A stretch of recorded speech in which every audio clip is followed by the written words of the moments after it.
Bonjour!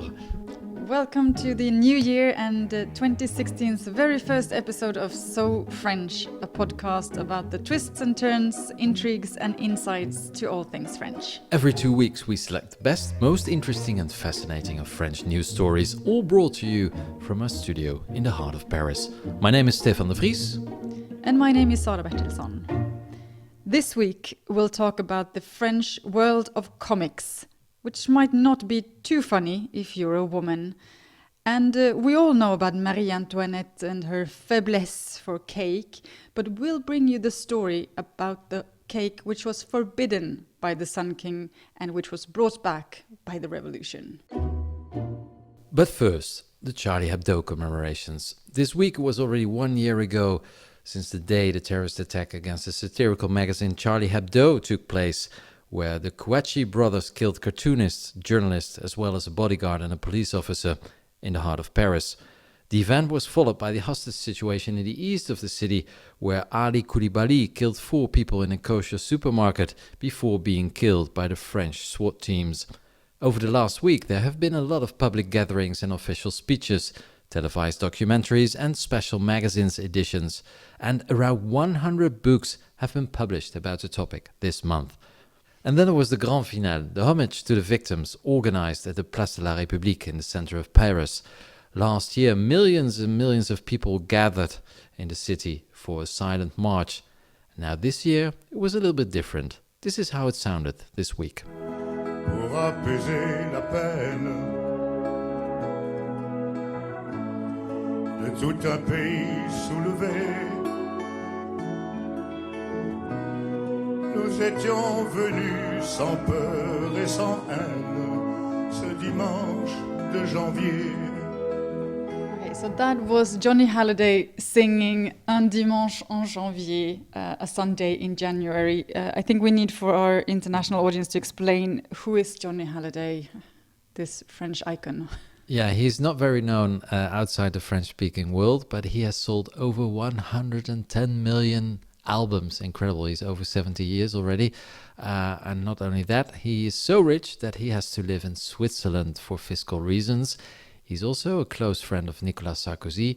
So there's enough reason to be hated by Charlie Hebdo. And that's one of the reasons that this week a lot of people were thinking, what is Johnny Hallyday doing on the Place de la République? It was kind of an awkward situation. It was a bit of a homage filled with contradictions. Because you had Johnny Hallyday, who clearly was not liked by the Charlie Hebdo people who he was there supposed to pay homage to. He was also accompanied by the army choir, which strange. is another part of the French society that maybe wasn't the favorite, would say, of the Charlie Hebdo journalists. So quite a lot of people were just wondering what on earth is going on and who has decided who should be in this. Yeah, because the president was there, the mayor of Paris, but almost the whole government as well. So usually they're very good advisors. So who came up with the idea to let Johnny Hallyday sing on the Place de la République? I'm afraid we'll never know. There actually was the one of the former collaborators to Charlie Hebdo. He's called Cine. His real name is Maurice Cine. He said in his blog, Charb, which was one of the cartoonists who was killed in the attack, he said, Charb hated Johnny Hallyday, and it's him the authorities have invited to sing in his honor. When something stupid needs to be done, you can always count on those in charge of this country. They never fail. So, Stefan, there's been almost a full week of commemorations, mostly in Paris. What do you think? What's the atmosphere been like at these commemorations? Well, I think the French are a little bit fed up with all these commemorations because there were not a lot of people on the Place de la République. Charlie Hebdo also launched a special issue this week. They printed it in over a million copies. And last year there were long queues on the day when the Charlie Hebdo came out, the first one after the attacks. And now, well, there were just all the kiosks still had a lot of Charlie Hebdo copies. They didn't sell I was surprised because I thought they were going to be sold out in the afternoon, and because I forgot to buy one in the morning, and, and I sort of rushed me too, to get actually. my Yeah, copy, and there was no problem. No problem at all. And still a couple of days later, there was still a lot of copies. So this shows that the people, well, they have not forgotten Charlie Hebdo, but I think they're a little bit saturated with all the commemorations, all the speeches by all the government members. Every time there's an attack or something happening, immediately the government is there, because the cameras are there as well. So I think the French audience is a little bit tired of all these sad images. Does this mean also that the sort of the Charlie Hebdo spirit, that it's dead? I know, for example, that Patrick Pelou, which was one of the members of Charlie Hebdo who actually was not in that room when the attack took place, he said, for me, my Charlie is dead. Well, Charlie Hebdo was not very well known before the attacks. I mean, they had a circulation of 30,000 copies. They had a lot of financial problems. In the rest of the world, Charlie Hebdo was not very well known. It's a magazine that survived the 70s, the spirit is still of the 70s, but we're no longer in the 70s. I mean, the cover that they did this week about a drawing of God, that the criminal is still running, something like that. It's in the rest of Europe, it's just so old-fashioned. I'm not sure whether the Charlie Hebdo spirit is still there. I think you have to be really French to understand Charlie Hebdo, and they have a lot of money now, so they probably will survive for a very long time, fortunately. But I'm not sure whether the next generation still will read Charlie Hebdo.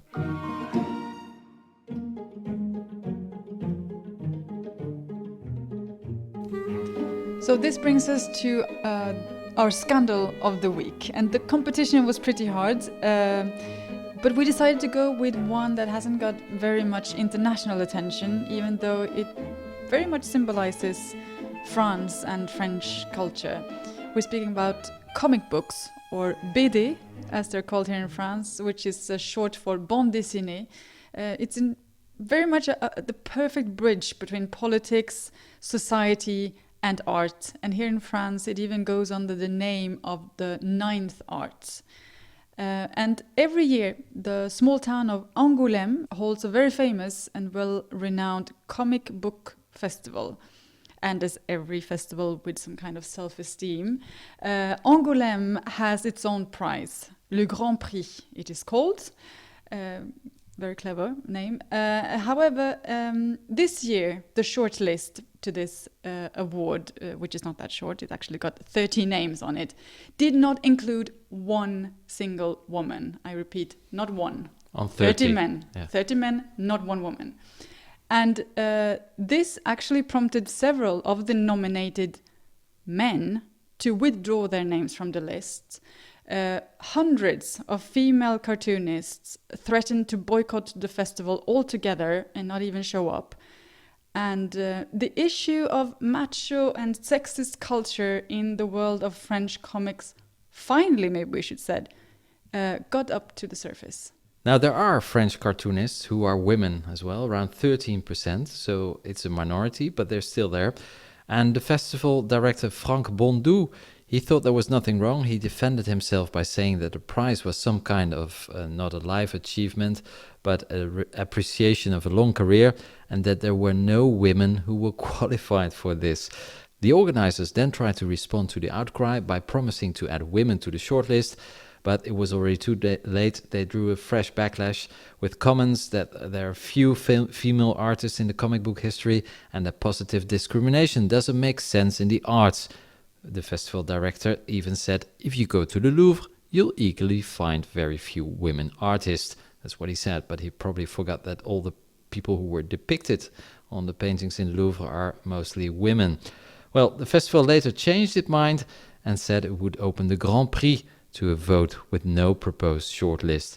And to talk more about this, we're joined on the phone by Marie Jacotet. She's a French cartoonist and artist based in London. Hello to you, Marie. What was your reaction when you heard about the Angoulême selection that was 100% male? Well, actually, I was really surprised because I had a look at the selection and at the nominees for the Grand Prix. And funnily enough, I'm really ashamed to say that I didn't even notice that it was only male selection. And then when it was brought to my attention, I was a bit disappointed, I must say. It would have been maybe good if they had pushed a bit some female in there. We don't see other female doing it. I mean, it sounds rather stupid, but as a little girl, when you're at school, and I'm talking about 20 years ago, the only example you have of people succeeding in the art, in politics, and whichever world are male. So it's hard to imagine yourself and to project yourself in those shoes, let's say. And it's the same for the comics world. So maybe it needs to be forced in a bit. What was your own inspiration? What made you want to be a cartoonist? Yeah, that's actually probably my point, because all the artists I was fond of as a kid, or that kind of rocked my world, were male, and I'm not resentful for that, because I still absolutely love them. But I'm thinking of maybe my first proper artistic emotion was in front of a sculpture by Michelangelo in Florence, and well, I loved it. And then I discovered David Hockney, and that blew my mind. And then as a drawer, for instance, I love the work of Blutch, who is a comics artist, French artist. And well, they're all male, and they're absolutely brilliant of different periods of time. But it is rather true that I didn't have much women to be looking at. And they've existed, and it's been like there is a long history of female artists as well. And I'm guessing, I know it's been a minority over the years, but they are completely blanked out of our history books, and that's a bit of a shame. Do you think the French are more macho when it comes to women in an artistic environment?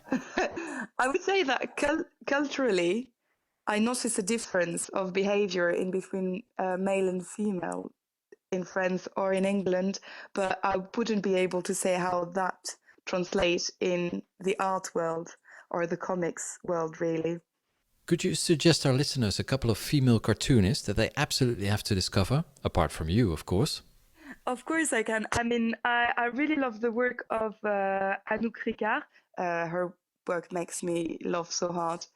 I really like the work of an artist called Rachel Taylor. She's an English drawer, and she's not yet published broadly, but she's going to be soon, because her work is fantastic. It's really poetic. I actually really like the work of Pénélope Bagieux. I discovered it when I was studying like a few years ago. Actually, her blog made me laugh really much. And she was kind of one girl that inspired me to keep drawing. And I thought, well, you know, that's great. She's drawing things and making and writing stories and having a sense of humor that is not feminine. I mean, I wouldn't describe it as feminine. I would just describe it as really, really funny, basically. Thank you very much, Marie. That gives us a good list. We'll put it on our website for our audience to check out.